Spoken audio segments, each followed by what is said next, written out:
영화 속에서 만난 주님.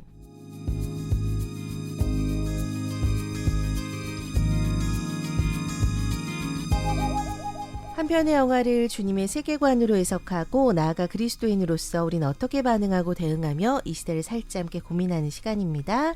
이 시간에 초대 손님 소개합니다. 홍익대학교에서 영상 영화를 공부하시고 모두를 위한 기독교 영화제 사무국장으로 일하고 계신 영화 칼럼니스트 강원중님 나오셨습니다. 어서 오세요. 안녕하세요. 네, 반갑습니다. 오늘 한글날인데요. 네. 공휴일로 쉬시는 분들 많을 것 같은데 오늘 저희 오후에 만나 들으시면서 좋은 영화 한 편 또 만나보시길 바랍니다. 네. 자, 우리 사무국장님은 굉장히 바쁜 시기예요. 네, 아주 바쁘게 지금 보내고 있습니다. 모두를 위한 기독교 영화제 올해도 열리는데 일정 장소 좀 소개해 주십시오. 네, 11월 21일부터 24일까지 광화문 시네큐브에서 저희 모두를 위한 기독교 영화제 제6회 영화제가 진행이 됩니다.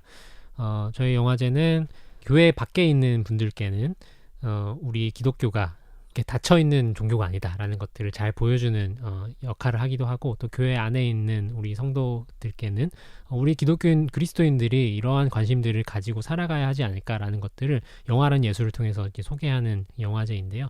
그래서 이제 올해 6회째 진행되면서 이제 많은 분들이 또 관심 갖고 계시고, 오늘날 참 이렇게 교회가 이렇게 대화하지 못하는 어떤 이렇게 기구로서 이렇게 많이 평가되고 있지 않습니까? 그런 상황 속에서 우리가 영화를 통해서 이런 얘기를 할 수 있구나, 그런 것들을 좀 많이 보여주고 있는 영화제로서 이제 기능을 하고 있습니다. 그래서 같이 많이 동참해 주시면 감사하겠습니다.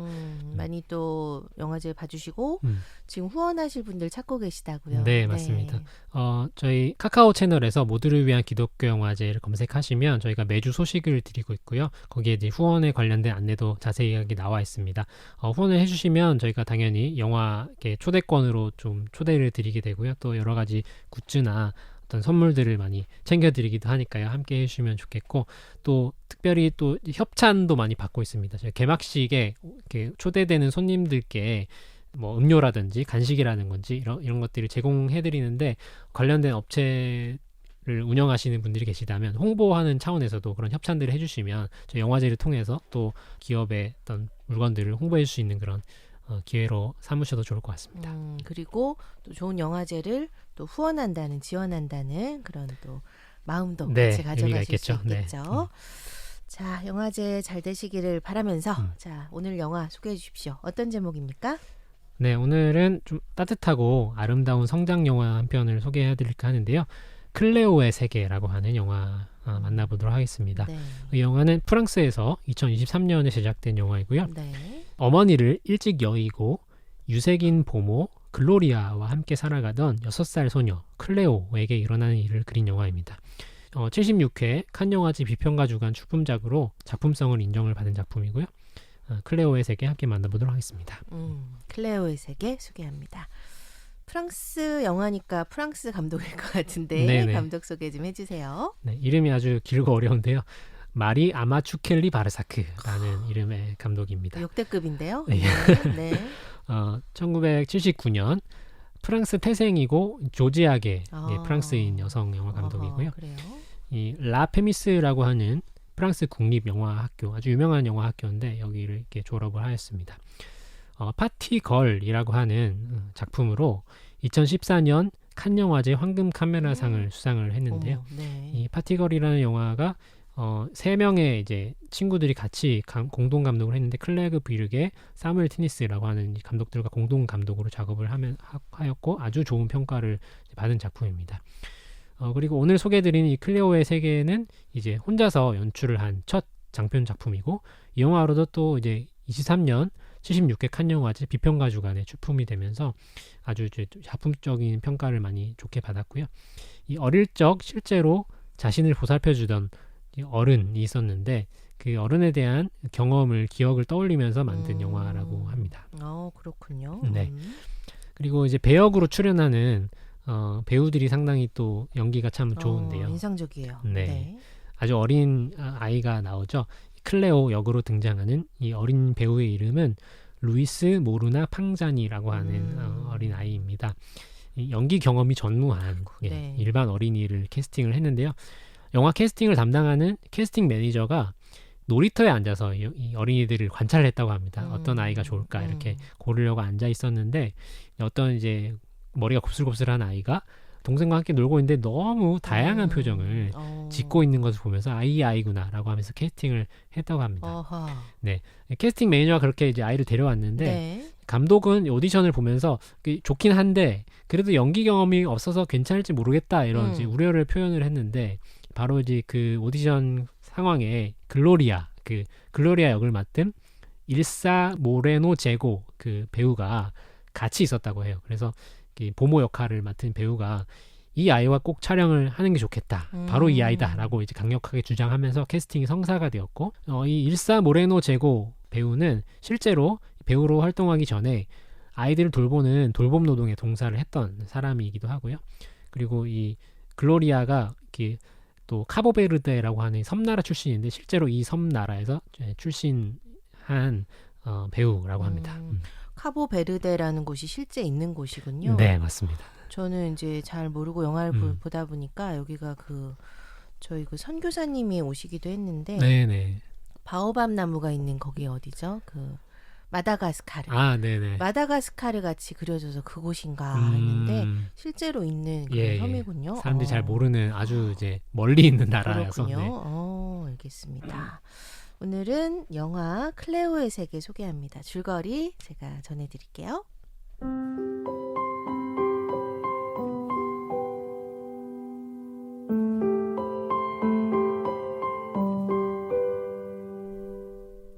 영화의 주인공 클레오는 어린 나이에 엄마를 잃고 보모 글로리아의 손에 자라납니다.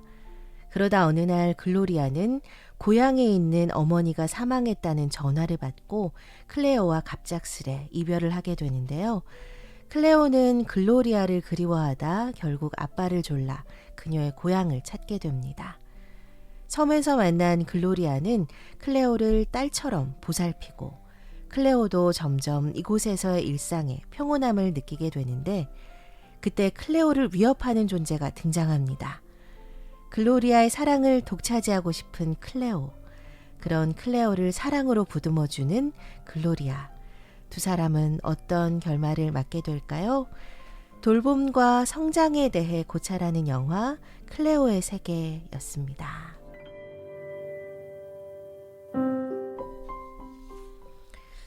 네, 이런 줄거리가 있는 영화입니다. 이 연기가 굉장히 네. 놀라웠어요. 맞습니다. 멀리서 찍지 않았을까요? 카메라가 멀리 계시지 않았을까? 그런 표정을 어떻게 이렇게 담아냈을까요? 네, 아이의 정말 순수한 눈물 그리고 순수한 웃음 이런 것들을 어떻게 연출했을까 굉장히 궁금하기도 했는데 우는 게 너무 진짜 같은데요. 네. 아마 그 적절한 상황을 마련해주고 네. 그 상황 안에서 이제 아이가 이렇게 그냥 연기하더라고요. 시간을 보낼 수 있도록 한 것이 아닐까라는 생각을 하게 되는데 그렇다 하더라도 너무도 훌륭한 너무도 놀라운 연기가 펼쳐지죠. 그 동그란 안경을 쓰고 막 그 뾰루통한 표정을 짓는 클레오가 너무 인상적인 영화인데요. 영화적 배경을 한번 살펴보겠습니다. 네, 앞서서 이제 카보베르데라는 곳이 정말 있는 곳이냐라고 질문해 주셨는데 네, 실제로 있는 섬나라입니다. 이 보모 역할의 글로리아가 나고 자란 이제 글로리아의 고향, 가족이 있는 나라인데요. 이 카보베르데라는 나라는 서아프리카 대서양에 위치한 가장 이제 서쪽 끝에 위치한 그런 섬나라이고요. 인구 약 56만 명의 작은 섬나라입니다. 그렇군요. 네, 이 한 대여섯 개의 섬들로 이루어지는데 전체 섬들의 면적을 다 합치면 전라북도 정도의 크기가 된다고 합니다. 네네. 화산 활동으로 인해서 생긴 섬이라서 영화에서 보면 좀 이렇게 검은색 모래들이 막 이렇게 많이 보이는데 그래요. 그것이 이제 화산으로 인한 현무암들인 그러네요. 것이죠. 그리고 이제 주민분들이 대부분 아프리카계 흑인 그리고 포르투갈계 혼혈이 대부분인 그런 네네. 나라이고요. 아무래도 포르투갈 지배 영향으로 포르투갈어를 사용하는 사람들이 또 많이 있습니다. 아프리카 대륙 안에 있지만 또 사람이 거주하기 아주 좋은 날씨 그리고 안정된 치안으로 관광객들이 꽤 많이 찾는 곳이기도 하고요. 또 국민들 대부분이 카톨릭 신자입니다. 그래서 영화에서도 카톨릭 어떤 장면들이 많이 등장을 하고 또 글로리아도 카톨릭 신앙을 가진 사람으로 등장을 하기도 합니다. 실제 있는 섬나라였다. 네. 예. 글로리아도 실제 그곳 출신이다. 네, 맞습니다. 네. 자, 영화적 해석 어떻게 보셨어요? 네. 영화의 첫 장면이 또 인상 깊은데요. 이제 모든 영화가 첫 시작 장면에 그 영화의 어떤 주제 그리고 중요한 모티브를 담고 있죠. 이 클레오의 세계라는 영화가 시작하는 장면이 클레오가 주인공 어린아이 클레오가 안경점에서 안경을 맞추고 있는 그런 모습으로 이제 시작을 합니다. 네. 이 장면은 바로 이 영화는 클레오의 시선으로 영화가 흘러갈 것이다 라고 하는 선언을 하고 시작하는 장면이라고 네. 할 수 있겠죠. 그에 맞게 영화가 시종일관 이 어린아이의 시선과 비슷하게 흘러가게 되는데요. 일단 영화의 형식부터가 일단 4:3의 화면 비율을 맞아요. 가지고 있습니다. 좁은 화면 비율을 네네. 가지고 있고 그리고 가까운 물체에만 집중적으로 포커싱을 하면서 좀 다른 부분을 아웃포커싱 되는 그런 이게 촬영을 하였는데 이런 부분들이 이 어린아이가 자기 눈앞에 것만 보이는 그런 어린아이가 가질 만한 어떤 좁은 시야를 표현해주고 있다라고 생각을 할 수 있겠습니다. 네네. 그리고 영화가 이제 카메라를 고정을 하지 않고 핸드헬드 촬영으로 많이 진행을 했는데 이것은 아직 좀 연약하고 또 부서지기 쉬운 그런 흔들거리는 어린아이의 내면을 좀 표현해서 보여주는 방식이라고 할 수 있겠고요. 실제로 이제 클레오가 아주 혼란스러워하고 좀 두려움에 빠지고 갈등을 겪고 할 때 카메라가 가장 많이 흔들거리는 그런 모습들을 볼 수 있습니다. 또 중간중간 보면 애니메이션이 이렇게 불쑥불쑥 등장을 하는데요. 네. 이 부분은 관객들에게 이 전체 이야기가 다 보여주지 않는 그런 정보를 이제 중간중간 좀 보여주는 역할을 하기도 하죠. 예를 들면 뭐 이렇게 두 사람의 관계가 생각보다 더 어릴 때부터 오래되었구나라는 것들을 좀 유추할 수 있는 장면들이 나오기도 네네. 하고 또 이 분위기 자체가 이 그림체나 분위기로 인해서 마치 꿈을 꾼 듯한 그런 느낌을 주는데 다시 어린 시절로 돌아가서 좀 그 시절을 기억하게 만드는 그런 방식의 분위기를 줌으로써 클레오의 이 어린아이의 세계 속으로 관객들이 들어갈 수 있도록 돕는 장치이다라고 볼 수 있겠습니다. 네. 클레오가 영화 초반에 썼던 안경이 영화의 어느 순간에 이제 잠깐 벗겨지는 순간이 있는데요. 그것은 바로 영화가 가장 클라이막스로 치달은 부분이죠. 글로리아가 더 이상 자기 자신만의 엄마, 글로리아가 아니라 다른 아이의 엄마이고 또 누군가의 할머니이자 또 누군가의 연인이기도 하다는 현실을 클로이가 점점 받아들여야 하는 순간이 올 때 아주 이제 혼란과 갈등을 겪게 되는 그런 이야기인데요. 가장 큰 혼란 앞에 있을 때 물속으로 뛰어드는 장면이 있습니다. 이때 바로 클로이가 이 안경을 벗어 던지는 장면이 나오죠. 그것은 그동안 어린아이였던 클로이가 이제 자신의 세계를 내려놓고 한꺼풀 자신의 세계를 깨뜨리고 성장을 하고 있다라는 것들을 아주 이제 영화적으로 표현해주는 장면이라고 할 수 있겠죠. 근데 진짜 어린아이 같이 살짝 벗어서 살짝 이렇게 네, 놓더라고요. 맞습니다.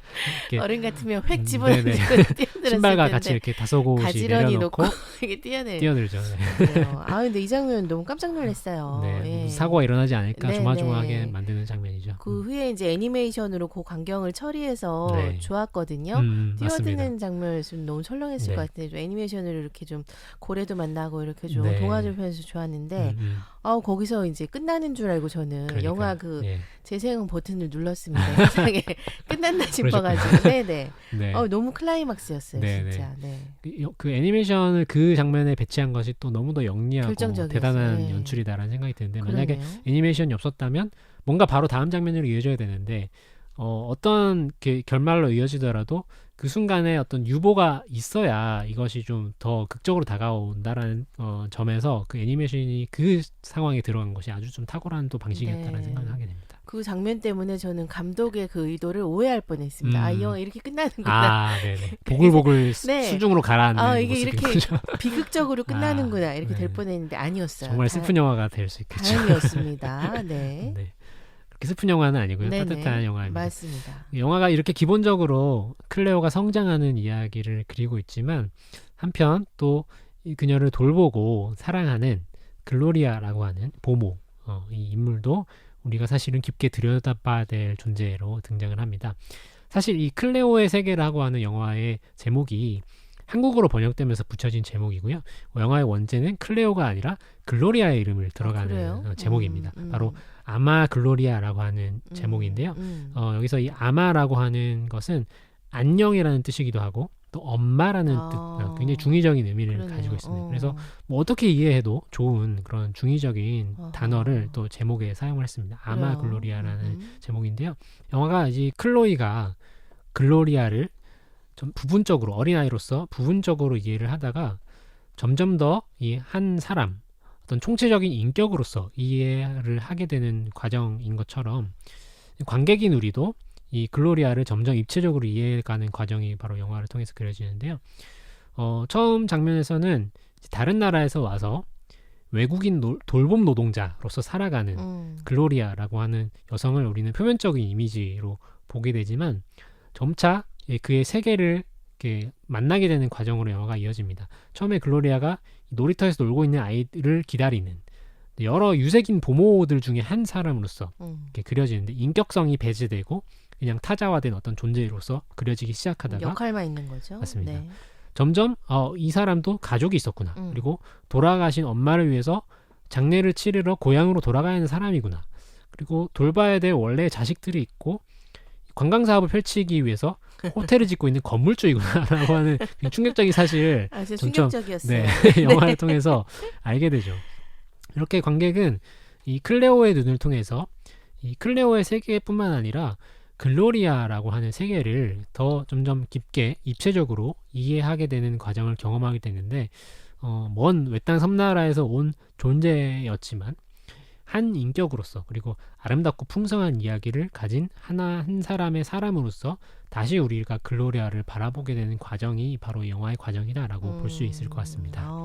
지금 해석을 해주시니까 그 원래 제목인 아마 글로리아 그래서 아마가 이제 중의적 표현이다 하셨잖아요. 네네. 안녕이라는 뜻도 있고 엄마라는 뜻도 있다 네. 하셨는데 이제 그 자녀들이 엄마를 바라볼 때는 내 저기만 해줬으면 좋겠고 나만 바라봤으면 좋겠고 이런 그렇죠. 착각에 빠지기 쉬운데 네네. 엄마도 엄마의 삶이 있고 한 여성으로서 또 해나갈 일들이 있다라는 것을 이 영화가 어떻게 보면 글로리아라는 인물을 통해서 그려주고 있는 것 같네요. 네, 그것을 깨닫게 되는 순간이 어쩌면 정말 딱 성장하는 순간이 아닐까라는 생각하게 되고 저도 이제 고3 때 기억이 나는데 고3 때 엄마의 존재는 고3인 이제 부끄러운 고백인데 고3인 나를 서포트하는 나를 뒷받침해줘야 돼. 역할로서만 생각을 했던 것 같아요 실제로. 네. 그래서 엄마가 그때 이제 뭔가 공부를 새로 시작하려는 그러셨어요? 결심을 하셨는데 되게 네네. 이해하지 못했던 그러다가 생각해보니까 엄마도 그러게 네. 엄마의 인생이 있을 텐데 라고 하는 그러니까. 생각을 그때 처음으로 해봤던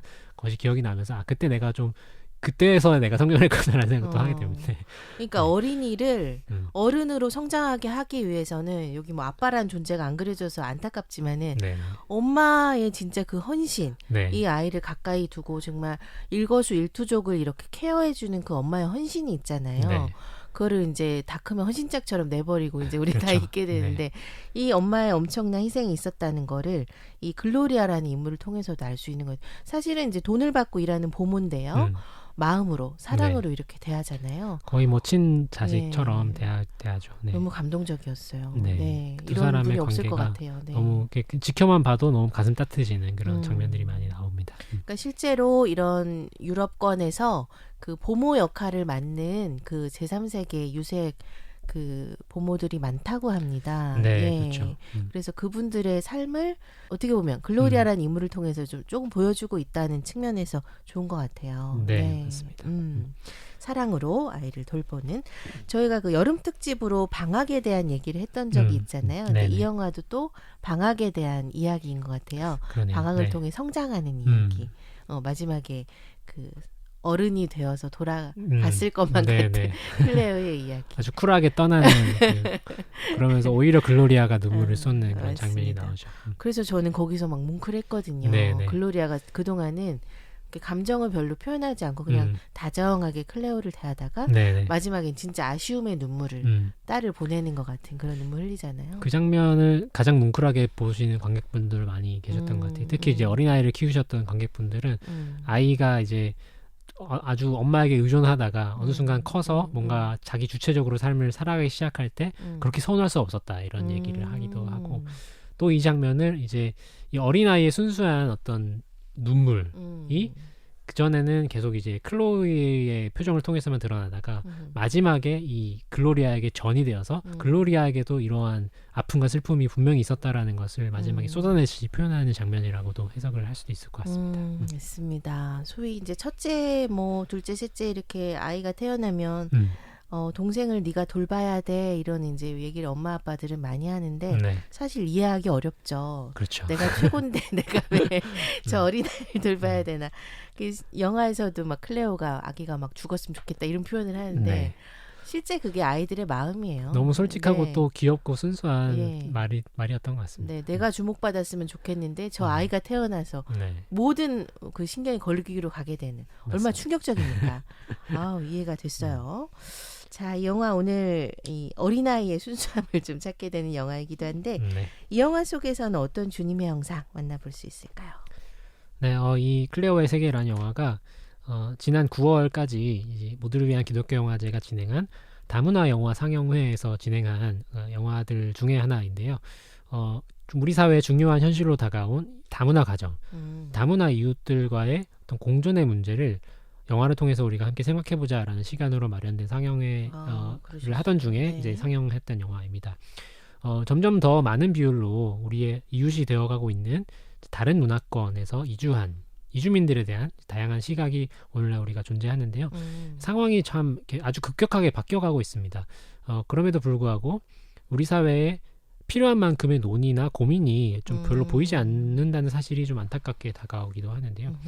제 주변에 이제 한국으로 이주해서 한국 안에서 결혼을 하시는 이주민 노동자들에 대해서 좀 따가운 어떤 시선으로 바라보면서 말을 하는 것들을 좀 들어보기도 했는데요. 우리의 뭐 경제를 갉아먹으려고 온 작전으로 온 사람들이다. 뭐 이런 식으로 이제 손가락질하는 말들을 듣게 되기도 했습니다.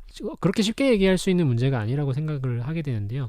저는 과연 그분들이 자신의 삶의 터전을 떠나오는 것이 그렇게 쉬운 문제였을까라는 생각을 먼저 하게 되거든요. 오늘 영화를 통해서 만난 것처럼 이 글로리아라는 그 인물이 자신의 가족들과 심지어 자식들을 고국에 남겨두고 그 돌보는 문제를 포기하고 어떤 이유로 인해서 이 타국에서 외국인 노동자로 살았어야 했을까라는 생각을 하게 되면 이것이 결코 쉬운 문제는 아니었겠구나 라는 생각을 하게 됐는데, 그래서 이주하는 분들이 결코 가볍게 자신의 삶의 터전을 떠난다는 것이 아니라는 것을 우리가 좀 영화를 통해서 이해할 수 있게 되고, 이런 이해를 통해서 우리 다문화 이웃들을 만나게 되면 우리가 그렇게 쉽게 이들을 단정할 수는 없을 것이다라는 생각을 하게 됩니다. 예수 그리스도를 기억하게 되면 그리스도께서도 떠돌이로 살아가셨고 또 노동하셨고, 그런 그리스도께서 이런 우리의 현실 속에서 과연 누구에게 공감을 하실까?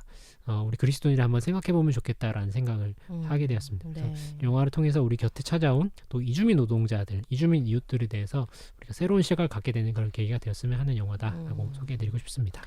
실제로 우리 사회가 지금 많이 진행되고 있잖아요. 네네. 많은 외국에서 오신 우리 이주민 노동자나 혹은 뭐 가정을 꾸리기 위해 오신 많은 분들이 계신데 이들이 그 우리 사회 돌봄 영역을 이제 많이 담당하고 그렇죠. 계시고 네네. 실제로 그 비율이 늘어날 거다라는 전망이 나와서 오늘처럼 어린이를 돌본다든지 아니면 노인을 돌본다든지 이런 돌봄의 영역에서 이분들의 역할이 이제 점점 커질 텐데 네네. 그러게요. 그런 담론이 없는 것이 참 아쉽네요. 네. 또 그 돌봄을 또 그 분들이 무조건 감당하는 것이 맞는가, 또 이런 이제 질문들도 하게 되고, 어쨌든 대화가 우리가 지금 너무 이루어지지 않고 있다라는 사실이 좀 생각해볼 지점이지 않을까. 네. 그런 시사점도 줍니다. 네. 자, 오늘은 어린이의 시선으로 좀 그려진 영화였습니다. 클레오의 세계 소개했고요. 우리 강원중 사무국장님은 다음 주에 만나겠습니다. 고맙습니다. 감사합니다.